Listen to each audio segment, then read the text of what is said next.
இவ்வாறாக இந்த பரிசேயர்கள் மறைநூல் அறிஞர்கள் பெரியவர் என்று பறைசாட்டி கொண்டு இருக்கிறவரெல்லாம் நீதியையும் நேர்மையும் இரக்கத்தையும் கடைபிடிக்காமல் வெளிப்படையாக இவ்வளவு நாங்கள் கோவிலுக்கு கொடுக்கிறோம், இவ்வளவு நாங்கள் ஜெபம் செய்கிறோம், நாங்கள் சனிக்கிழமை தோறும் ஓய்வு நாளிலே நாங்கள் ஜெபக்குழு ஜெபிக்கிறோம் என்றெல்லாம் பறைசாற்றி கொண்டு இருக்கிறவர்களை பார்த்த ஆண்டவர் இயேசு, நீங்கள் கடைபிடிக்க வேண்டியது நீதி, இரக்கம், நம்பிக்கை, உண்மை, இவற்றை கடைபிடிப்பீர்கள் என்றால் நீங்கள் நல்லவர்களாய் இருக்க முடியும்.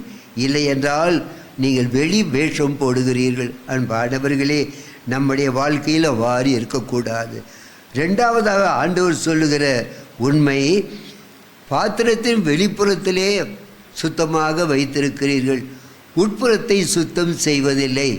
உட்புறத்திலே சுத்தம் செய்தால்தான் அது வைக்கிற பொருள் பாதுகாப்பாக சுத்தமாக இருக்கன கெட்டு போய்விடும். எனவே பாத்திரத்தின் உள்பகுதியை நீங்கள் சுத்தமாக்குங்கள் என்று ஆண்டவர் இயேசு சொல்கிறார்.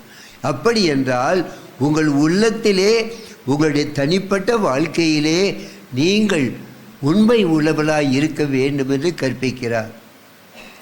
வெளியிலே பகட்டாக நாங்கள் உண்மை உள்ளவர்கள் நல்லவர்கள் என்று நினைத்து கொண்டு இல்லாமல் வெளி வேஷம் போடாமல் ஆண்டவர் சமூகத்திலே நல்லவர்களாக நீதிமான் இருக்க வேண்டிய ஆசிரியரை கெஞ்சி மன்றாடுவோம். ஆமென்.